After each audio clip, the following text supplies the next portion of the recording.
नमस्कार। चलिए एक ऐसे जीव की दुनिया में चलते हैं जिसे हम सब रोज देखते हैं, पर शायद ही कभी उसके बारे में सोचते हैं। जी हाँ, आज हम मक्खी की छिपी हुई और सच कहूं तो हैरान कर देने वाली कहानी को समझने की कोशिश करेंगे। तो चलिए एक बहुत ही आम सवाल से शुरू करते हैं। एक घरेलू मक्खी आखिर कितने दिन जिंदा रहती है? जवाब शायद वो नहीं है जो ज्यादातर लोग सोचते आए हैं। ये जो बात है ना कि मक्खी सिर्फ 24 घंटे जीती है, ये असल में एक मिथ है, एक बहुत बड़ी गलतफहमी। सच्चाई ये है कि एक घरेलू मक्खी आराम से 15 से 30 दिनों तक जी सकती है, और इन कुछ हफ्तों में वो एक ऐसी जिंदगी जीती है जिसकी हम शायद कल्पना भी नहीं कर सकते। ठीक है, तो मक्खी की जिंदगी को समझने के लिए हमें ये समझना होगा कि उसकी जिंदगी कितनी तेज रफ्तार से, मतलब एक तरह से फास्ट फॉरवर्ड में चलती है। ये समय के खिलाफ एक 4 चरणों की रेस की तरह है। देखिए, ये पूरा जीवन चक्र कितनी तेजी से पूरा होता है। अंडा जो 24 घंटे के अंदर ही फूट जाता है, फिर बनता है लार्वा या मैगट। कुछ ही दिनों बाद वो प्यूपा में बदल जाता है, और फिर बस कुछ ही हफ्तों में एक पूरी तरह से विकसित मक्खी हमारे सामने होती है।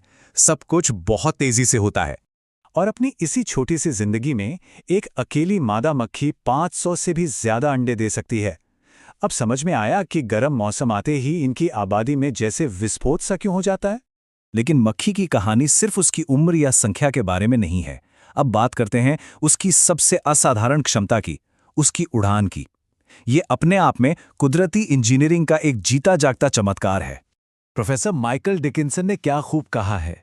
वो कहते हैं कि ये कुछ ऐसा है मानो एक नवजात बच्चे को फाइटर जेट के कॉकपिट में बिठा दिया गया हो और वो उसे उड़ाना जानता हो। मक्खियां पैदा होते ही उड़ने में माहिर होती हैं। जरा इस फर्क को देखिए। एक मक्खी 1 सेकंड में 200 बार अपने पंख फड़फड़ा सकती है। 200 बार। और हमारी मांसपेशियां 1 सेकंड में मुश्किल से 10 बार ही ऐसा कर सकती हैं। मतलब कोई मुकाबला ही नहीं है। और इसी अविश्वसनीय रफ्तार का नतीजा है कि मक्खियां किसी भी खतरे को हमारे पलक झपकने से भी 50 गुना ज्यादा तेजी से भांप लेती हैं और बच निकलती हैं। यही वजह है कि उन्हें पकड़ना या मारना इतना मुश्किल काम लगता है। उनकी इस कमाल की क्षमता के पीछे 2 चीजें हैं। एक तो उनकी बनावटी आंखें, जो उन्हें लगभग 360 डिग्री का व्यू देती हैं, और दूसरी हैं हाल्टर्स, जो जायरोस्कोप की तरह काम करते हैं।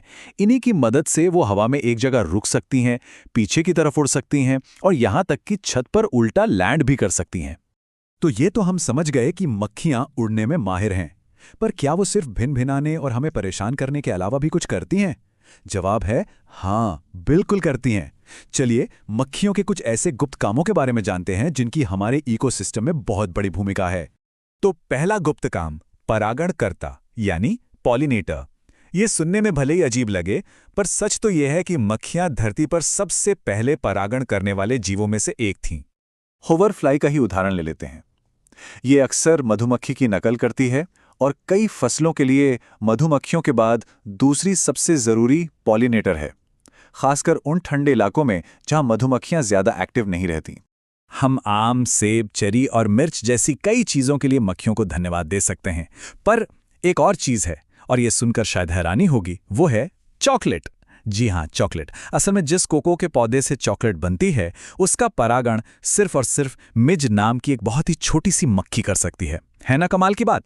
अब आते हैं इनके दूसरे गुप्त काम पर, जो है तो थोड़ा अजीब पर बहुत जरूरी है। मक्खियां एक तरह से फोरेंसिक जासूस का काम भी करती हैं। ब्लो फ्लाई, जिसे मांस मक्खी भी कहते हैं, उसकी सूंघने की शक्ति इतनी तेज होती है कि वो 16 किलोमीटर दूर से भी किसी मृत शरीर का पता लगा सकती है। इसी वजह से वो अक्सर किसी क्राइम सीन पर पहुंचने वाली पहली गवाह होती है। और फिर उसका जीवन चक्र फोरेंसिक वैज्ञानिकों को मौत के समय का पता लगाने में मदद करता है। और ये कोई नई बात नहीं है। कीड़ों का इस्तेमाल करके अपराध सुलझाने का पहला मामला 13वीं सदी के चीन में मिलता है। तब एक जांचकर्ता ने एक हत्या को सिर्फ इसीलिए सुलझा लिया क्योंकि मक्खियां गांव की सभी दरांतियों में से सिर्फ एक पर लगे खून के उन धब्बों की तरफ आकर्षित हुईं जो दिखाई भी नहीं दे रहे थे। और अब तीसरा और आखिरी गुप्त काम, मक्खियां प्राकृतिक कीट नियंत्रक भी होती हैं। एक तरह से ये किसानों और बागवानों की दोस्त हैं। वापस होवरफ्लाई पर चलते हैं। जहां बड़ी होवरफ्लाई फूलों का रस पीकर परागण में मदद करती है, वहीं उसका जो लार्वा होता है वो एफिड्स जैसे बागवानी को नुकसान पहुंचाने वाले कीड़ों को खा जाता है। ये प्रकृति का अपना पेस्ट कंट्रोल सिस्टम है। इन सभी बातों को जानने के बाद अब शायद वक्त आ गया है कि हम मक्खी को देखने का अपना नजरिया बदलें। वो सिर्फ एक परेशानी पैदा करने वाला कीड़ा है या उससे कहीं ज्यादा कुछ और। एक तरफ एक आम घरेलू मक्खी की तस्वीर है और दूसरी तरफ एक खूबसूरत चमकीले रंग की लाभकारी मक्खी।